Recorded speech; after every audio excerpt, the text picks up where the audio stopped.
Ever felt like the stock market is speaking a different language? You are not alone today.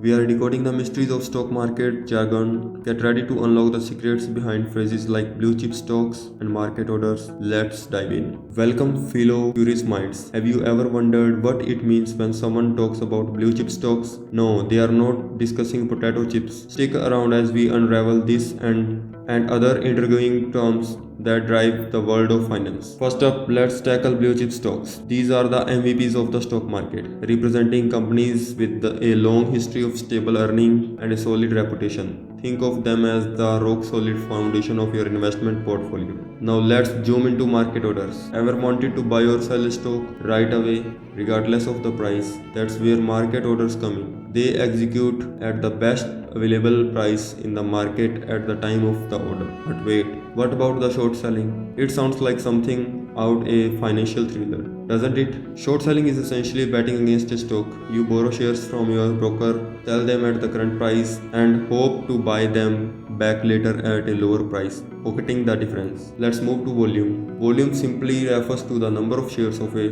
stock traded within a specific period, typically a day. It's like the heartbeat of the market, indicating the level of activity and interest in a particular stock. Now let's talk about market hours. The stock market operates within specific hours each day. Each market has its own different market hours, like in USA from 9:30 a.m. to 4 p.m. Eastern Time. These are the times when trading activities are buzzing with excitement and opportunities. Next up, depositories. Ever wondered where all these shares you buy and sell are stored?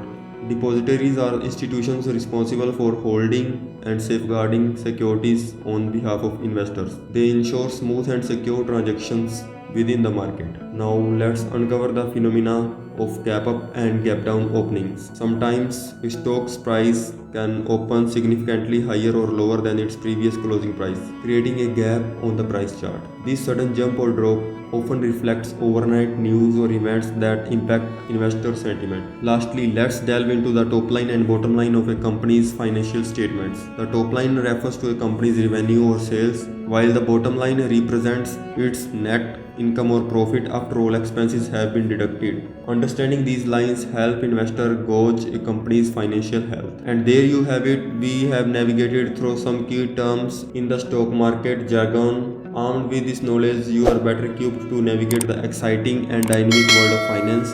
Thanks for joining us on this enlightening journey. Until next time, happy investing.